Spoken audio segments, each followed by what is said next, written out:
So, Dr. Rippich, welcome back. And I was fascinated that you say in your book that researchers are showing that environmental toxins are linked to diabetes. And I knew that toxins can impact our immune system, but I didn't realize they are linked to diabetes too.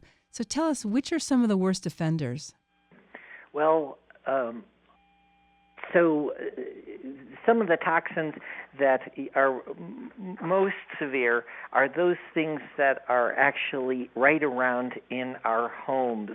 The chemicals that we need to eliminate are those things that are associated with cleaning supplies and things like that. I stress a natural life and a natural diet and fresh air and so on. However, we often overlook the things right under our kitchen sinks that are important to get cleaned out. We know that those things affect your liver that are in even some of our cosmetics, shampoos, hair dyes, phthalates in hairspray and nail polish and things like that are important to eliminate. We want to make sure, and this is not just hocus pocus or alternative medicine. This was out in the Journal of the American Medical Association. They talked about an increased incidence of heart disease and diabetes and things that are problematic in the exposure to BPA, that thing that is in the plastics, and that's in canned food too. So right, we have the linings of our canned food. Right, the linings of the cans, and then also PCBs. If you eat fatty fish, you have to be careful to limit your intake. PCBs as a source of possible diabetes-causing chemicals, and that's really interesting. But I guess the first things first, and that would be to tackle your food, and then this is kind of down the list. Then you want to start looking at your environment. Is that your advice? Well, yes, only because it's not humanly possible to take on everything all at once. The first and most intelligent thing would be to avoid the things that you can control in your food. But even things that aren't necessarily chemicals per se, for example, high fructose corn syrup, are things that you should really pay attention to and try to avoid all those processed fast foods and so on. They're high in strange fats, they're high in preservatives, they're high in salt, and they're very high in calories. So right. Now, if you're just joining us, I'm speaking with Dr. Stefan Ribbit. He's the author of the new book, 30-Day Diabetes Cure. And if you missed any part of the show, you can download podcasts on yoursupernaturallife.com. So, listen, I don't want us to dwell exclusively on those things that are poisons and things that we have to eliminate and, the bad high fructose corn syrup and chemicals. The fact of the matter is the real message is there is hope that you can turn diabetes around by returning to a natural, unprocessed diet. If you're going to eat meat and fish, that's perfectly all right with me. I don't happen to do it, but it's all right with me, but just get clean sources of it. If you want to include grains in your diet, many people find it controversial, but I think whole grains, truly whole grains, not just whole grain products like Cheerios, right, which have a trifling amount.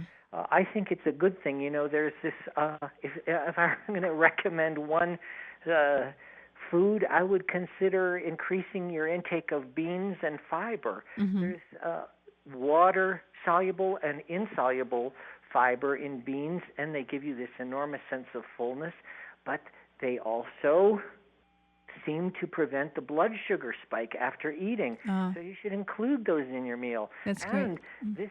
There's this even thing, if you have healthy beans, and, even talking about eating beans, people snigger because, you get gas and it's uncomfortable. But really, it seems to last for a full 2 days after the meal that your blood sugar doesn't spike. We're not how exactly interesting. sure why. Wow. And, beans are inexpensive. You could get a pound of beans and they could last you a really long time and put them in soup. And we love beans at That's our right. house. Yes. And look at cinnamon. Mm-hmm. They did a test. Some people ate rice pudding with a half a teaspoon of sugar on top, Mm-hmm. as opposed to just plain old rice pudding. And the people who had the cinnamon didn't have the blood sugar spike afterwards. You don't eat a ton of cinnamon, right? You only eat a half a teaspoon of it. Right. Well, the thing is that it's higher in antioxidants than even blueberries. And we all know what superfood blueberries are. Right. That's amazing. That kind of stuff. That is really and amazing. It's right there, and it's available to you, and you can Right. turn it around. You're not condemned to a life of medicine. Right. But you don't want to go after the cinnamon Danish. You want to put on the cinnamon on your, something healthy. That's right. That's right. Listen, the same is true about coffee. Whether it's decaf or regular coffee, there's plenty of evidence, if you can imagine, that people who drink 1 to 2 cups of coffee have a 40% less chance of progressing into diabetes when they have pre-diabetes than people who don't drink coffee. Now, the hitch is your coffee should taste like coffee. Right, not sugary. A caramel milkshake. There you go. Hey, while we're talking about drinks, talk a little bit about green drinks and how important those are, and whether people should take powders or pills or making the real thing in a juicer. How important is that? Well, offhand, I feel like the further it gets away from its natural source, the more nutrients you'll have to lose. It's just a fact of life. You don't know how old those pills are in that bottle. But I recommend that you not take pills and not get any greens in your diet? Well, of course not. But I would prefer you take the freshest you can, and greens drinks made at home. Some people take a little time getting used to them, but they're not bad, really, and I think they're a healthy thing. If not that, then there are plenty of powders you can use. Those are sweetened with stevia, which I find to be a healthy substitute for sugar. And then if not that, then of course the pills and so on. Now you have a wonderful website called myhealingkitchen.com that people can go to and get recipe ideas. Can you talk about that? That's right. Myhealingkitchen.com is a way to get recipes for all kinds of things, not just diabetes-friendly recipes, but also anti-inflammatory style recipes that will help with conditions like arthritis and dermatitis and so on. And also bulletin boards there where people actually talk about what they've been able to accomplish. And speaking of that, the website, www.30, that's the number 30, day, diabetescure.com, is where my patients actually talk about it. You don't have to take my word for it. You go there and listen to what my patients have to say about getting better, about getting off of their diabetes medicines and having a healthy and vibrant life. That's fantastic. In our remaining 30 seconds, can you just give us an idea of what you eat on a typical day? Yes, I start out with a greens drink and smoothie in the morning. Then I have a mid-morning snack, which has a little bit of vegan protein in it. And then my lunch is mostly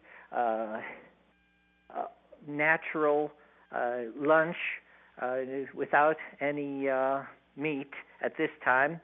And then a mid-afternoon snack, and, of course, my supper. I really feel strongly, and I urge everyone in the book, that you must have 3 meals and 3 snacks. Otherwise, you get too hungry, and then you graze, and then you're asking for trouble. Right. Well, that's fabulous advice and information, and I want to thank you so much. We're out of time, but thanks for being on our show today, and we'll have you back. Thank you so much for having me. And listen, one last thing, there's nothing too small for you to do to help yourself get better. There's never too soon. You can make a difference. Great advice. Thank you. And thank you so much for listening today. For podcasts and more information on the show, visit yoursupernaturallife.com. You can also download it on iTunes.